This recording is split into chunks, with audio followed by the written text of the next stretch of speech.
Okay, settle in, because the wind brings a story from the sun-baked plains, a story etched in dust and stained with a mother's anguish. This is my story, told in the raw, untamed language of the Savanna. I am Seraphina, and they took my cubs. Asterisk indeed.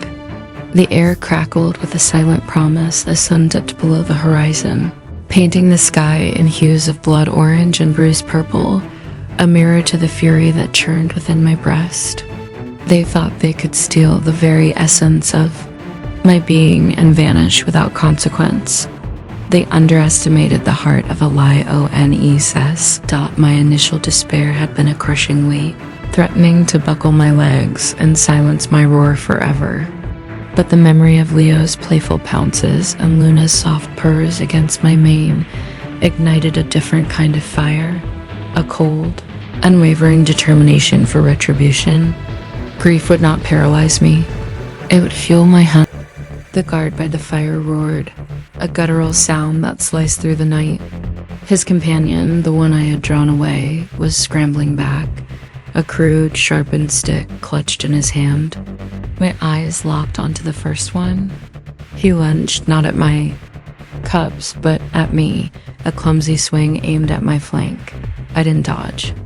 I flowed, my body a blur of muscle and sinew, twisted, absorbing the impact as a mere brush. My powerful forepaw lashed out, claws extended, finding purchase not on his weapon, but on his thigh. A tearing sound, a shriek of pain that ended abruptly as he stumbled, collapsing into the embers of the fire. The scent of fear, now mixed with burning cloth and singed hair, filled my nostrils. He would not be a threat. Not anymore. My gaze snapped back to my cubs. Leo was frozen, a tiny, terrified statue. Luna whimpered, burying her face into my side.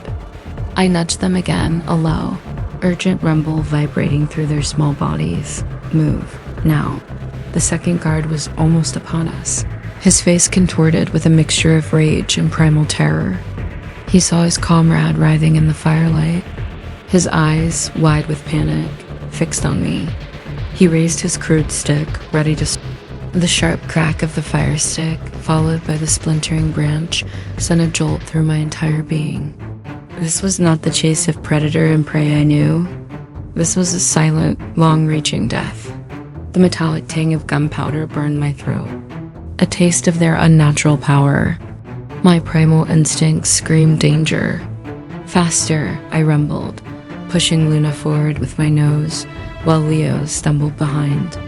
Their small legs were already weary, their whimpers growing fainter, tinged with a deeper terror.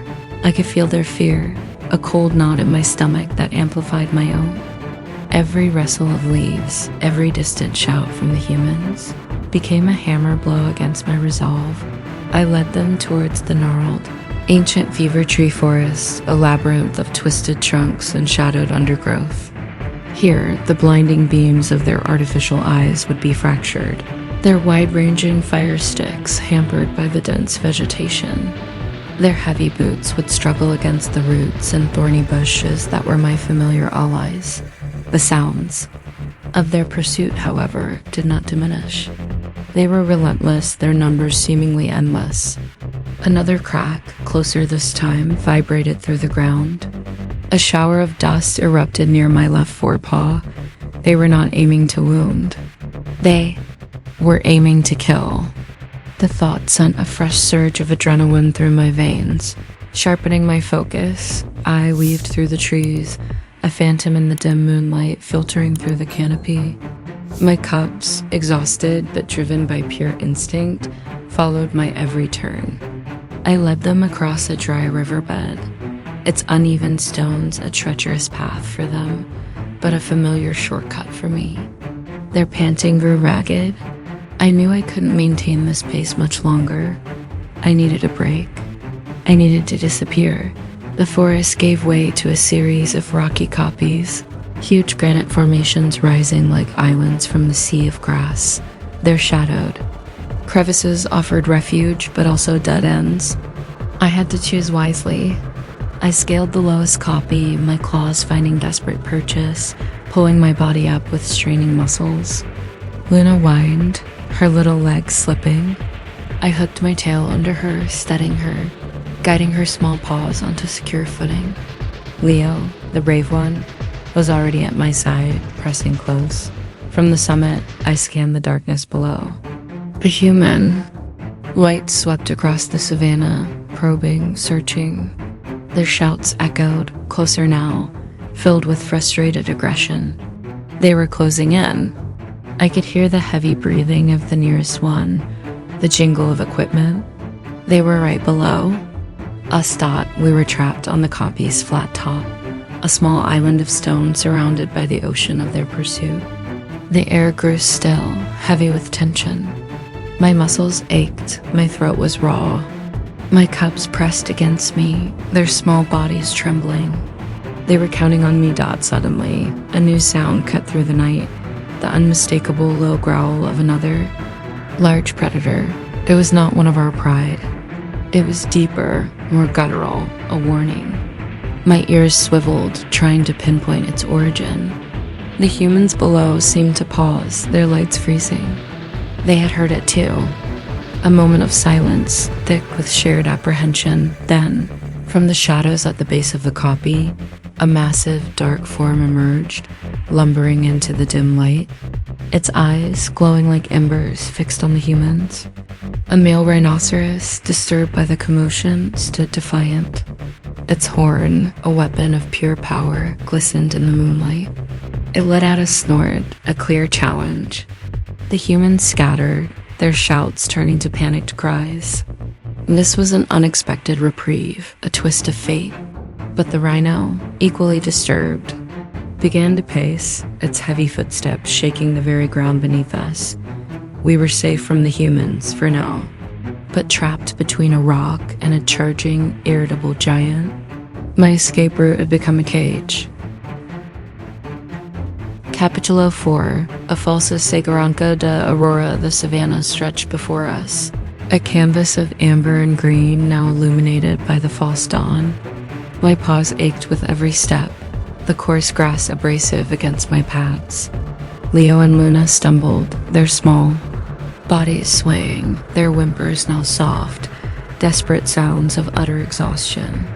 The chaos of the night was fading, replaced by the unsettling quiet of the early morning. Yet the silence felt more menacing than any roar. We were exposed. My eyes, burning with fatigue, scanned the horizon. No copies, no dense thickets.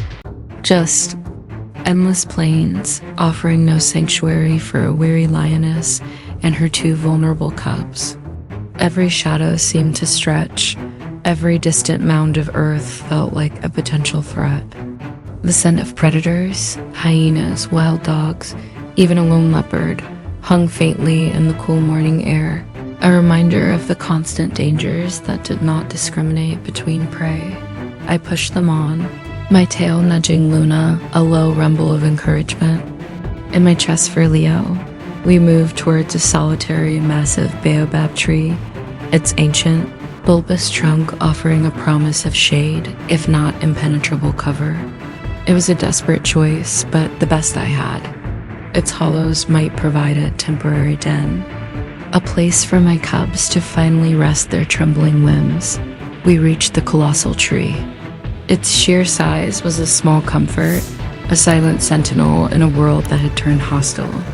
I nudged my cubs into a hollowed-out section near its base, a space barely large enough for the three of us to huddle.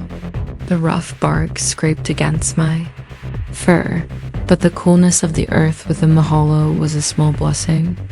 Leo collapsed immediately, his small head resting on Luna's flank.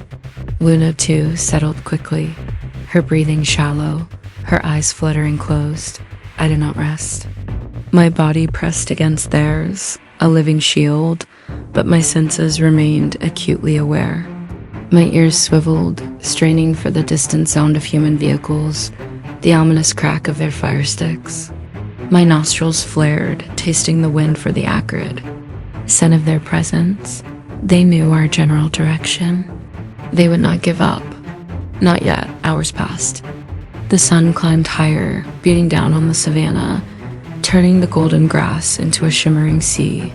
Flies buzzed persistently around us, an irritating chorus. My thirst was a burning fire in my throat, but moving men exposing my cups.